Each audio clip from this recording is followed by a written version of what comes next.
I started Operation Future Hope 3 years ago as a direct response to learning about the state of nature while studying a degree course for conservation and wildlife management.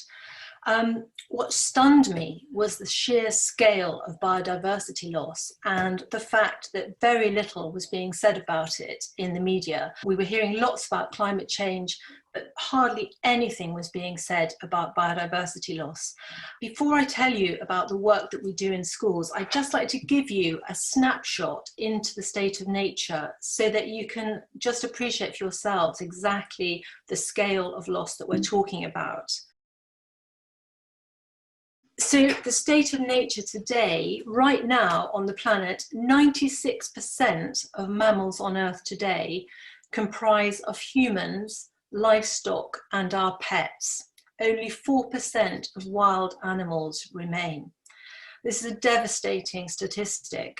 You might think, why have we got a picture of badgers in the background here? Well, for me, they symbolize at the moment the war against nature in our own country. And have a look at the Badger Trust website and find out about the ongoing cull that's happening. But it's because of things like this that we have this shocking statistic. It's not just mammals, it's all species. So in the last 50 years, we've experienced a 68% decline in land and marine wildlife. We have 200 species becoming extinct each day. That's 1,000 times the normal background extinction rate. And we now need 1.7 Earth's worth of resources each year. We're using 7 times more than the planet is able to regenerate. So we're actually taking from our children. So we hear these statistics, we probably think, well, that must be the rest of the world. We're in Britain, we're fine. Well, actually, that's not the case. Britain is one of the worst nations in the world in terms of biodiversity loss. We're actually 29th from the bottom out of 218 nations. And it's largely down to the way that we manage our land in this country, intensive farming, but also to the way that we manage our public spaces, our schools, our gardens. We've seen a staggering decline of 420 million birds from the British countryside since 1980. We've lost 75% of our invertebrates. We've lost 97% of our wildflower meadows. And it's across all species. We don't have time to go into this list compiled by Chris Packham, but you can see by glancing at it the statistics of 90%, 80%, 70% decline of many of British species. Michael Clark, CEO of RSPB, says Britain has one last chance to save its endangered species. So is there still hope? Well, yes, there is. We are at 2 minutes to midnight, but it is not too late. And at Operation Future Hope, we believe that children actually very much are the answer. And that as we educate them, they in turn will influence their families and their communities. But environmental education is failing them because it's not keeping pace with environmental degradation. And this is where at Operation Future Hope, we step in. So we have launched the Conservation School Award. We work in schools in 2 ways. Firstly, through education, teaching young people about nature, about the statistics I've just shared with you, teaching them about a different way of being in the world. We cannot continue to consume through the teeth, if you like, of an industrial, mechanistic, consumerist society. We've got to change our way of being and write a new story. And we help young people to understand what nature needs to survive and thrive. We teach them how to make rewilding management plans. And then we give them hope by actually getting stuck in on the ground, physically rewilding their school grounds. So to just give you 2 examples, here we have a map. This is Sherborne Girls' School.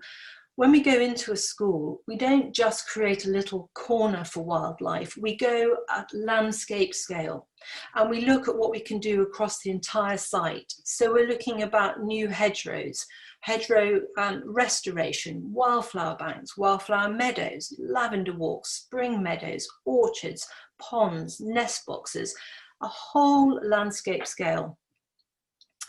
And here at Sherborne Girls, you can see the top left picture. It is an image of the perimeter of the sports field.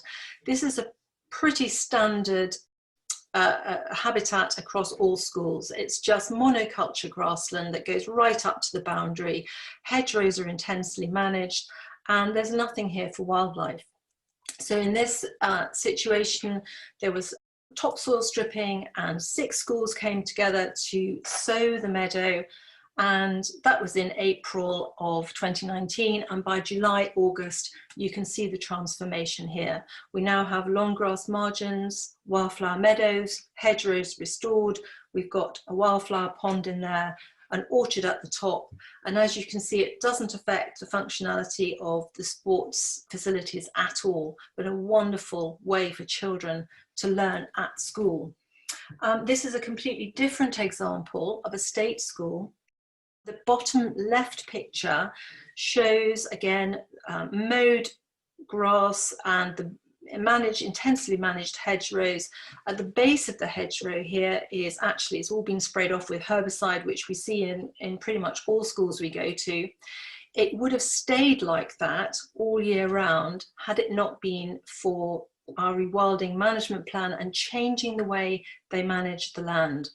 Here, it was purely natural regeneration. You can see us doing some quadrat sampling with the students above. And in the summer of that year, we ended up with this.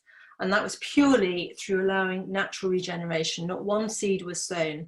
And here we've got hawksbit, self-heal, yarrow, all sorts of wildflowers that were just arrested in that intensive management, lying dormant, now able to be liberated.